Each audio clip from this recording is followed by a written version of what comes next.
Riyadh, November 17, Reuters. No voice is louder than that of the Aramco IPO, the largest IPO on earth, declared Ahmed Al-Arfaj, a Saudi Arabian TV talk show host, drumming up demand for what could be the world's biggest initial public offering. State oil giant Saudi Aramco began its repeatedly delayed share sale on Sunday, offering retail investors and institutions a stake in the world's most profitable company through a listing on Riyadh's Tadawul Bourse. Saudis clamoring to own part of the world's top oil exporter can go online or to local banks, which have extended working hours to meet high expected demand during a sale process that runs until November 28. Retail investors will be sold up to 0.5% of Aramco, about $8.5 billion worth of shares, in the IPO, which values the company at $1.6 trillion to $1.7 trillion. Roadside billboards and shopping mall adverts have trailed the listing for weeks, hailing Saudi Aramco, soon on Tadawul.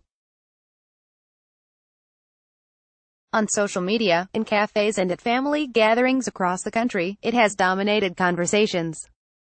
Abdullah Al-Faqi, a 29-year-old dentist in Riyadh, said he began saving up once de facto Saudi ruler Crown Prince Mohammed bin Salman announced the IPO plans nearly 4 years ago.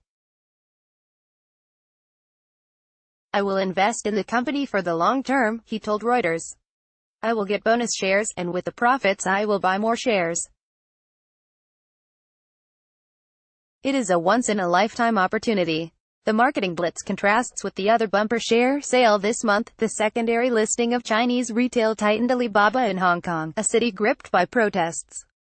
Alibaba is not expected to carry out an advertising campaign for what will be Hong Kong's first paperless listing.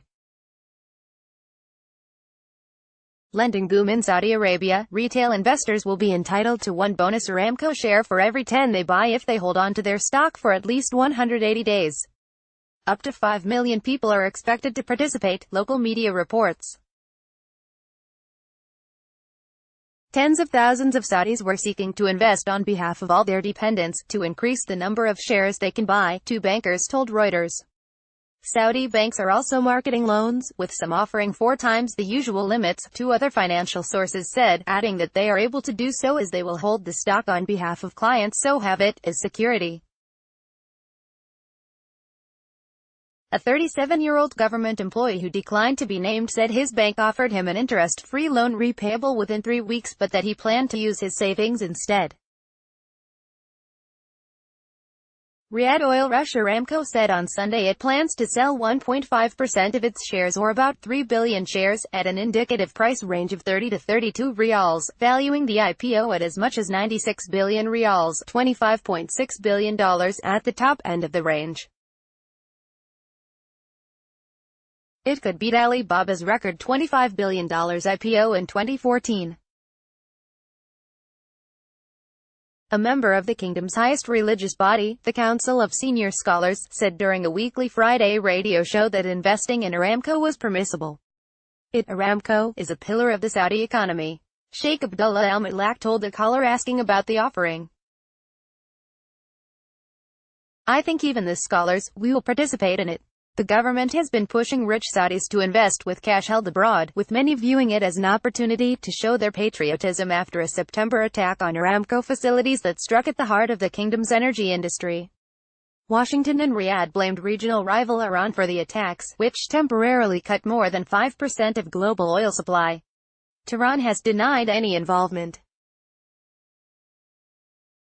Participating in the Aramco IPO is a national duty for whoever can afford it, Saudi columnist Anwar Aboulayla tweeted. Another Twitter user, Mishal Al-Thadi, described Crown Prince Mohammed's push to take Aramco public, the centerpiece of a reform agenda aimed at weaning the economy off oil, as a fierce battle that Saudis should support. Although some locals think the government is wrong to relinquish even partial control of Aramco, the prospect of holding shares is hard to resist. "Aramco will be a winning horse," said Uber driver Abu Mohsen. I will subscribe only because of the expected gains, but I remain against the sale, especially to foreigners. Reporting by Marwa Rashad. Additional reporting by Stephen Kalin in Riyadh and Saeed Azhar in Dubai. Editing by Praveen Char and Alexander Smith. Our standards. The Thomson Reuters Trust Principles. Let's block